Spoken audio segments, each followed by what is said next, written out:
Hello friends, today we are going to discuss Banking Ombudsman Scheme. What is Banking Ombudsman Scheme?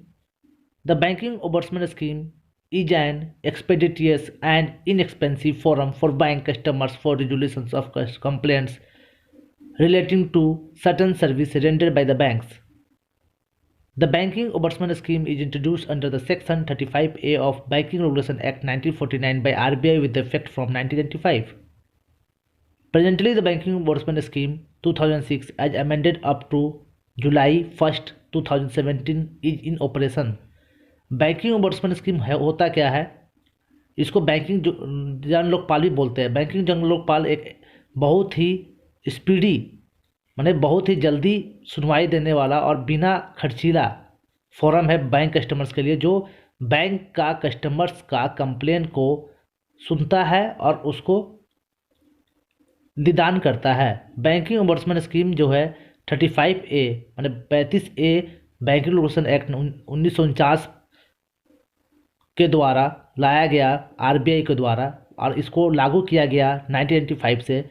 Presently banking ombudsman scheme को फिर से हम लोग 2006 में भी अमेंड कर दिए थे और अभी 2017 में फिर से अमेंड हो गया है, जो अभी ऑपरेशन में है। Who is Banking Ombudsman? The Banking Ombudsman is a senior official CGM, GM appointed by the Reserve Bank of India to redress customers' complaints against the deficiency in the certain banking services covered under the grounds of complaint specified under the Clause 8 of the Banking Ombudsman Scheme 2006 as amended by the up to 1st July 2017. How many banking ombudsmen have been appointed and where they are located? As of the date, 20 banking ombudsmen have been appointed with their offices located mostly in the state. कौन banking जन लोकपाल क्या है? Banking जन लोकपाल जो होता है कौन हो सकते हैं? Bank who is the banking जन लोकपाल का हो सकते हैं। इसमें सीजीएम चीफ जनरल मैनेजर और जनरल मैनेजर जो अपॉइंट होते हैं रिजर्व बैंक ऑफ इंडिया के, यही क्या करते हैं कि ये जन लोकपाल के उन में सुनवाई सुनते हैं। कोई भी कस्टमर कंप्लेन जो आता है उसको कौन सुनता है? जो चीफ जनरल मैनेजर होता है या जनरल मैनेजर होता है रिजर्व बैंक के द्वारा जो अपॉइंट होते हैं, वही हमारा कस्टमर कंप्लेन को डिफिशियंसी वाला को सुनते हैं और उसका निदान करते हैं। ये क्लोज 8 में बैंकिंग ओम्बड्समैन में डिफाइंड है, माने जो ग्राउंड होता है जो कंप्लेन का, वो क्लोज 8 का बैंकिंग ओम्बड्समैन स्कीम 2006 में डिफाइन है। कितने बैंकिंग ओम्बड्समैन हमारे देश में हैं? 20 हमारे देश में बैंकिंग ओम्बड्समैन है, जिसका ऑफिस मोस्टली स्टेट कैपिटल में लोकेटेड होता है और ये बहुत ही इम्पोर्टेंट है। सवाल ये बहुत बार आता है। What is the procedure for filing complain before the banking ombudsman? कौन सा प्रोसीजर हम लोग लगाते हैं कोई भी कंप्लेन फाइल करने के लिए बैंकिंग ओम्बड्समैन के पहले? तो सब one can file a complain with the banking ombudsman simply by writing on a plain paper. One can also file it online और by sending email to the banking ombudsman. कोई भी व्यक्ति complain file कर सकता है banking जन लोकपाल में। एक कंप्लेन पेपर पर लिखकर फाइल कर सकता है या ऑनलाइन फाइल कर सकता है और ईमेल भेजकर भी फाइल कर सकता है बैंकिंग जन लोकपाल का कोई भी complain. Where can one lodge his her complain? कहाँ पर वो अपना कंप्लेन को दर्ज करा सकता है? One may lodge his her complain at the office of the banking ombudsman under whose jurisdiction and the bank branch compiled against its situated. मतलब कोई भी जो लॉज करेगा कंप्लेन, वो बैंक के जो बैंकिंग का ओम्बड्समैन में जहाँ जुरिडिक्शंस हो सकता है वहाँ ही कर सकता है। जैसे कि जहाँ ब्रांच जिसका जो ब्रांच लोकेट होता है उसके उस बैंकिंग ओम्बड्समैन कौन सा बैंकिंग ओम्बड्समैन उसको सुनता है, कौन सा स्टेट का है, उसके द्वारा आप ऑनलाइन आप देख के पता कर सकते हैं। For complain relating to credit card and other types of service with centralise operation complaints may be file before the banking ombudsman within those whose territorial jurisdiction of the billing address of the customer is located. कोई credit card का complain होता है या कोई centralise operation हो रहा है, जैसे पेंशन वेंशन हो रहा है, उस केस में आप बैंकिंग ओम्बड्समैन में जहां आपका बिलिंग हो रहा है, मीन्स जहां पर आपका एड्रेस है, जो कस्टमर का जहां पर एड्रेस है और वो कौन सा स्टेट में लोकेटेड है, उसी हिसाब से उसको वो फाइल कर सकता है। Which are the banks covered under the banking ombudsman scheme 2006? कौन सा बैंक कवर होता है बैंकिंग ओम्बड्समैन 2006 के अनुसार? All schedule commercial bank, regional rural banks and schedule primary cooperative banks are covered under the scheme. Schedule commercial bank जो nationalise bank है, जो भी शेड्यूल कमर्शियल बैंक है, रीजनल रूरल बैंक जो ग्रामीण बैंक है, और जो शेड्यूल प्राइमरी कोऑपरेटिव बैंक है, वो सब इस अंडर बैंकिंग ओम्बड्समैन के स्कीम के अंदर में आता है। When can one file a complain? One can file a complaint before the banking ombudsman if the reply is not received from the bank within a period of 1 month after the bank concerned has received one's complaint, or bank rejects the complaint, or if the complaint is not satisfied with the reply given by the bank. कब हम लोग file कर सकते हैं complain को? सबसे पहले complain file करने के लिए आपको ब्रांच में ही कंप्लेन करना पड़ता है। बैंक का जो ब्रांच में आपको डिफिशिएंसीज है उसी ब्रांच में आपको कंप्लेन करना पड़ता है। आफ्टर डेट 1 महीना के अंदर उनका रिप्लाई नहीं आता तब कंप्लेन कर सकते हैं, या रिप्लाई आया है उससे आप सेटिस्फाइड नहीं है तब कंप्लेन कर सकते हैं, और जो रिप्लाई किया है या रिप्लाई ही नहीं किया है तो तब भी कर सकते हैं। तो बैंक रिजेक्ट कर दिया कंप्लेन को तब भी कर सकते हैं। मैंने 3 केस है आपके पास, तीनों केस के अंदर में आप कंप्लेन फाइल कर सकते हैं। Can a complain be filed by one's authorised representative? Yes, the complain can be filed by one's authorised representative other than the advocate. मतलब कोई भी कंप्लेन को ऑथराइज रिप्रेजेंटेटिव भी रिप्रेजेंट कर सकता है कोई भी बैंक के कस्टमर के बिहाफ में, तो यस कर सकता है, पर वो एडवोकेट नहीं कर सकता। Can compensation be claim for mental agony and harassment? तो the banking ombudsman may award compensation not exceeding 1 lakh to the complainant for the mental agony and harassment. The banking ombudsman will take up into the account the loss of the complainant's time, expenses inquired by the complaint, harassment and mental agonies suffered by the complaint while passing such award. Yes, क्या compensation मिलता है क्या mental agony harassment होने के cases में? Yes, 1 lakh रुपये तक का कंपनसेशन मिल सकता है। उसका कितना टाइम लॉस हुआ, कितना एक्सपेंसेस उसका लॉस हुआ, कितना हरासमेंट हुआ है मेंटली, कितना वो सफ़र किया है, ये सब पे वो अवार्ड मैंने डिग्री होता है। मैंने ward means banking ombudsman ward देता है, वो इम्पोर्टेंट है, कभी कल सवाल आ जाता है बैंकिंग ओम्बड्समैन क्या करता है, तो वार्ड भी देता है। Is there any cost involve in filing complaints with the banking ombudsman? No, the banking ombudsman does not charge any fees for filing and resolving customers complain. क्या कोई बैंकिंग ओम्बड्समैन कंप्लेन करने के लिए fees लिया जाता है? नहीं, कोई फीस नहीं लिया जाता, कोई चार्ज नहीं लिया जाता। Is there any limit on the account of compensation specified in the award? मैंने बैंकिंग जो ओम्बड्समैन जो डिग्री देता है, अवार्ड देता है, उस केस में कंपनसेशंस भी मिलता है क्या? तो वो तो मेंटल वाला के केस में 1 लाख रुपए तक मिल सकता है। और भी मान लीजिए कुछ बैंक का complain, the amount if any to be paid by the bank to the complainant by the way of compensation for any loss suffered by the complaint is limited to the amount arising directly out of the act or omission of the bank or 20 lakh whichever is lower. माने यदि किसी का loss 50 lakh का हो गया तो उसको 50 लाख ना मिलकर 20 लाख तक ही मिलता है, और यदि वो लॉस सफर्ड हो रहा है मीन्स उसके उस बैंक के सर्विस के चलते उसको कुछ लॉस हो रहा है और उसको वो प्रूफ कर पा रहा है कि हाँ इतना रुपया मेरा लॉस हो रहा है, तो उसको कंपनसेशन मिलता है। वो बैंकिंग ओम्बड्समैन उसको देखने और ध्यान रख कर ही उस पर बैंक के ऊपर लॉस को लगाता है। What are the grounds of complaint? The banking ombudsman can receive and consider any complaint relating to the following deficiency in the banking services. Ground क्या होता है कंप्लेन करने का? तो बहुत सारा होता है ग्राउंड, कुछ मैं पढ़ दे रहा हूँ। Refusal to open deposit account without any valid reason for refusal, levying of charges without adequate prior notice to the customer, non adherence to the instructions of Reserve Bank on ATM debit card and prepaid card operations in India by the bank of its subsidiary, non adherence by the bank or is subsidiary to the instructions of the Reserve Bank or credit card operations, non-adherence to the instructions of Reserve Bank with regard to mobile banking, electronic banking service in India by the bank, non-payment or inordinate delay in the payment or collection of checks, drafts, bill, non-acceptance without sufficient cause of a small denomination notes tendered for any purpose and for charging of commission in respect therefore, non-acceptance without sufficient cause of coins tendered or for charging commissions in respect thereof, non-payment or delay in payment of inward remittance, failure to issue or delay in issue of drafts, pay orders और bankers checks. तो बहुत सारा services में होता है, जैसे खाता time पे नहीं खोल रहा बैंक, कोई मोबाइल बैंकिंग का रिलेटेड कोई इशू है उसको नहीं सॉल्व कर रहा, क्रेडिट कार्ड का इशू है जो सॉल्व नहीं कर रहा, जैसे कोई भी कलेक्शन ऑफ चेक है, जो चेक लिया हुआ है उसको 3 दिन का 4 दिन के अंदर यदि वो नहीं क्लियर कर पा रहा, ड्राफ्ट है, बिल है, जो ड्राफ्ट्स लिया हुआ उसको भी क्लियर नहीं कर पा रहा, नहीं पेमेंट कर रहा, कुछ कॉज नहीं दे रहा, स्मॉल डोमिनेशन का नोट्स नहीं ले रहा, मतलब छोटा छोटा नोट्स वो लेने में आनाकानी कर रहा, या कुछ कॉइन्स है कॉइन्स लेने में आनाकानी कर रहा, उस कमीशंस देने में आनाकानी कर रहा, और पेमेंट और delay in payment of inward remittance जो NEFT RTGS जो है उसको वो कोई कहीं से आया हुआ और उसको पेमेंट नहीं दे रहा, कोई भी तरह का ड्राफ्ट्स को, पे ऑर्डर्स को और बैंकर चेक्स को देने में डिले कर रहा, मीन्स वो आया बनाने के लिए और उसको नहीं बना कर दिया जा रहा, तो इसको भी बैंकिंग कंप्लेन में डाला जाता है। क्रेडिट कार्ड का ऑपरेशन में भी कंप्लेन में क्या डाला जाता है। तो लॉट्स ऑफ देयर इशूज।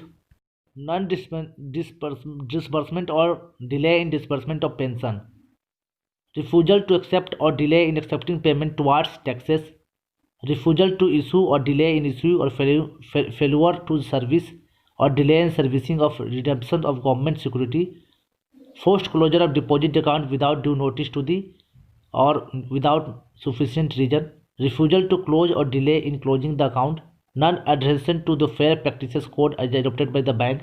तो बहुत सारा की जो पेमेंट डिले करना है, पेंशन डिले हो रहा है, किसी का पेमेंट टैक्सेस का नहीं किया जा रहा बैंक के द्वारा, तो ये सब भी सर्विस में काउंट होता है। गवर्नमेंट सिक्योरिटी को रिफ्यूज करना, कोई भी खाता को ज़बरदस्ती बंद कर देना बिना रीजन के कारण, और close delay and close the account, और कहीं खाता बंद भी नहीं करना, यदि वो बोल रहा कोई बंद करने के लिए, उसको बंद भी नहीं करना, एक आ जाता है बैंकिंग ओम्बुड्समैन के अंदर में, ये भी एक सर्विस है। और कोई भी बैंक का जो फेयर प्रैक्टिसेस कोड होता है, बैंकिंग कोड जो होता है, बैंकिंग कोड और स्टैंडर्ड बोर्ड ऑफ इंडिया का कोड को फॉलो नहीं करना, यदि चेक कितना देर में देना है आपको, यदि वो एक दिन रिक्वेस्ट डाला, 4-5 दिन के अंदर चेक उसको डिले हो रहा, तो ये सब भी उसी के कैटेगरी में आता है। Non adherence to prescribed working hour, failure to provide और delay in providing banking facility promised in writing by the bank or its direct selling agent, delays, non-credit of proceeds to parties account, non-payment of deposit, non-observation of the Reserve Bank directive if any applicable to the rate of interest on the deposit in any saving current or other account maintained with a bank, complaints for non-resident Indians having accounts in India in relation to their remittance from abroad and deposit other banks related matters। बहुत सारा cases होता है, working hour नहीं follow करना, banking facility नहीं देना, जो उनका डायरेक्ट सेलिंग एजेंट है वो भी बैंकिंग फैसिलिटी नहीं दे रहे, घूम रहे हैं लेकर, और डिले कर रहे हैं पार्टी का अकाउंट को पेमेंट करने के लिए, डिपॉजिट अकाउंट में नहीं जमा कर ले रहे हैं, या कुछ भी प्रॉब्लम, रेट ऑफ इंटरेस्ट सही नहीं दे रहे हैं बैंक के, या कोई एनआरआई का पैसा सही टाइम पे जमा नहीं कर रहे, सब केसेस आता है। What happens after a complaint is received by the banking ombudsman? The banking ombudsman endeavors to promote through conciliations or mediations a settlement of complaint by the agreement between the complainant and the bank named in the complaint. If the terms of settlement offered by the bank are acceptable to one in full and final settlement of the one's complaint, the banking ombudsman will pass an order as per the terms of settlement, which becomes binding on the banks and the complainant। तो what happens, कोई complain करता है तो banking ombudsman क्या करता है, banking ombudsman उसको सुनता है, उसको मीडिएशंस करता है बैंक के बीच में और कस्टमर्स के बीच में कि भैया हम मीडिएटर है तुम्हारे, और सेटलमेंट करता है दोनों का एग्री होने पर। यदि कोई भी डिफरेंस होता है और फुल फाइनल सेटलमेंट हो जाता है, दोनों आदमी को जो कंप्लेन करने वाला कंप्लेन करता होता है और कस्टमर जो होता है और बैंक यदि दोनों सेटल कर लेते हैं, तो उनका काम ख़त्म हो जाता है और वो ऑर्डर कर देता है, अवार्ड कर देता है अपना कि हाँ हो गया, ये सेटल हो गया, ये सब आपका गलती था, जिसका गलती था उसको अवार्ड करता है, देखता है। When will one's complaint not be considered by the banking ombudsman? कब किसी का कंप्लेन को बैंकिंग ओम्बुड्समैन नहीं लेता है, खारिज कर देता है। One's complaint will not be considered if one has not approached his bank for redressal of his grievance first। कोई भी व्यक्ति पहले बैंक नहीं गया तो उसका खारिज हो जाता है। One has not made the complaint within 1 year from the date of receipt by the reply of the bank, or if no reply is received and the complaint to the banking ombudsman is made after the lapse of more than 1 year or 1 month from the date of complaint made by the bank। यदि कोई भी complain 1 साल जो complain किया है bank में, उसका 1 साल के बाद यदि रिप्लाई मिलने के बाद यदि वो कंप्लेन नहीं कर रहा, मान लीजिए बैंक का रिप्लाई हो गया फिर भी वो कंप्लेन नहीं किया बैंकिंग ओम्बुड्समैन, तो वो खारिज हो जाता है। 1 साल 1 महीना का, यदि वो 2 केसेस में कि यदि एक कंप्लेन जब से किया तब से उसका 11 महीना काउंट होता है, 13 महीना काउंट होता है सॉरी, और यदि कंप्लेन का रिप्लाई मिला है उसके 12 महीना काउंट होता है। The subject matter of the complaint is pending for disposal has already been dealt with the any forum like court of law and consumer. मान लो कोई भी कंप्लेन जो है पहले ही से पेंडिंग और डिस्पोजल के लिए दूसरे कोर्ट में है और कंज्यूमर कोर्ट में है, तो उसको बैंकिंग ओम्बुड्समैन उसको नहीं सुनता है। कोई भी कंप्लेन गलत है, फ्रिवोलियस है, वेक्टीरियस कंप्लेन है, तो उसको भी जानबूझ के कोई किया हुआ कंप्लेन है, फंसाने की कोशिश किया जा रहा है, यदि उसको समझ में आता है तो वो भी कंप्लेन को वो खारिज कर देता है। One's complaint will not consider the institution's complaint against is not covered under the scheme। कोई भी इंस्टीट्यूशंस कोई कंप्लेन करता है तो उसको कवर नहीं होता है कि वो उसका खारिज कर देता है। The subject matter of complaint is not pertaining to the grounds of complaint specified under the clause 8 of the banking ombudsman scheme if the complaint is of the same subject matter that was settled through the office of the banking ombudsman in any precedence.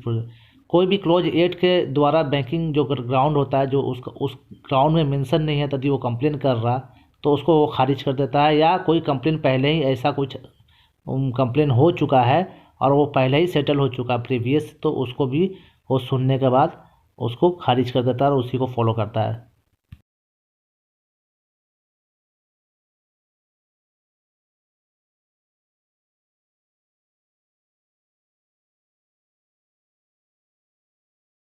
What happens if the complaint is not settled by the agreement? If the complaint is not settled by the agreement within the period of 1 month, the banking ombudsman proceeds further to pass an award.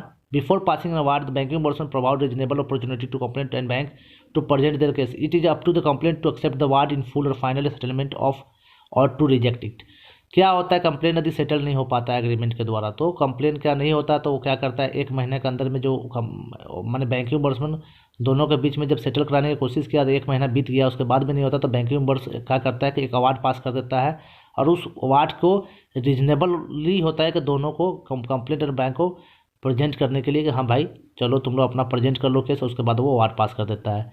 तो इसको full और final में ये main होता है कि जो शिकायत करता होता है यदि वो उससे सेटिस्फाई नहीं है तो आगे बैंकिंग ओम्बड्समैन का आगे भी जा सकता है अपने ट्रिब्यूनल में, नहीं तो अदरवाइज उसको वो मान लेता है। तो यही दोनों में से होता है।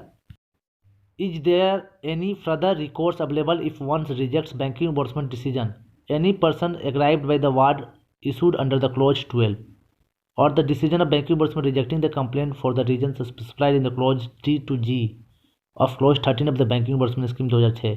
क्या कोई भी बैंकिंग ओम्बड्समैन का डिसीजन को रिजेक्ट कर सकता है?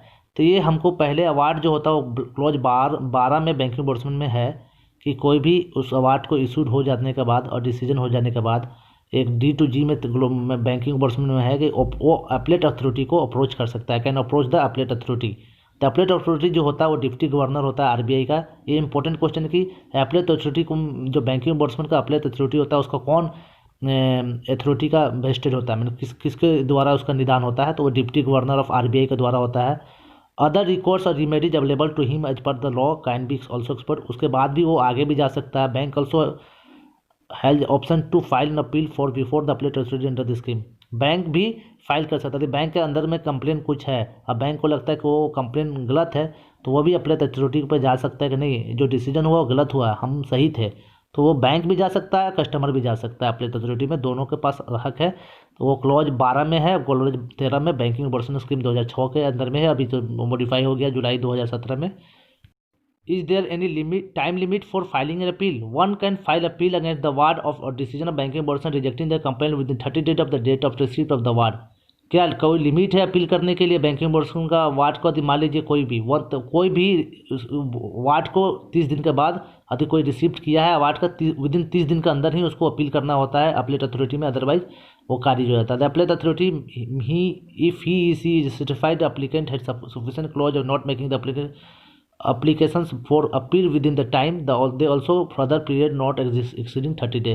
तो अपीलेट अथॉरिटी भी उसको 30 दिन का समय दे सकता है। लगता है कोई विदेश में है और उसको अवार्ड आ गया और वो नहीं था अवेलेबल इसलिए अपील नहीं कर पाया है, कुछ कॉजेस है, मान लीजिए बहुत सारा कॉजेस है, एक सिंपल कॉजेस हम आपको बताए हैं, तो एक एक्स्ट्रा उसको 30 दिन दिया जा सकता है उसको अपील करने के लिए, नहीं तो ऐसे उसको 30 दिन के अंदर ही अपील करना होता है। How does appellate authority deal with the appeal? कैसे अपीलेट अथॉरिटी अपील को लेता है? Appellate authority may dismiss the appeal, allow the appeal and set aside the award और send the matter to the banking ombudsman of the fresh disposal in according with such directions as the appellate authority may consider necessary or proper or modify the award and pass such directions as may be necessary to give effect to the modified award or pass any other award order as it may deem fit। तो appellate authority के पास क्या होता है वो dismiss भी कर सकता है, अलाउ कर सकता है, सेट कर सकता है, नया अवार्ड दे सकता है, अपील को अलाउ भी कर सकता है, बैंकिंग ओम्बड्समैन को फिर से भेजा जा सकता है कि फिर से सुन लो उसको बात देखो और फिर से उसको प्रॉपर निदान करो, और उसको मॉडिफाई भी कर सकता है डायरेक्शन को। यदि कुछ गलत डायरेक्शन हुआ है तो उसको मॉडिफाई कर सकता है। मान लीजिए बैंक के खिलाफ कोई गलत डायरेक्शन हुआ, कंप्लेन शिकायत करता है खिलाफ गलत कंप्लेन है तो उसको मॉडिफाई करके नया अवार्ड वो दे सकता है। तो thank you very much for banking ombudsman scheme.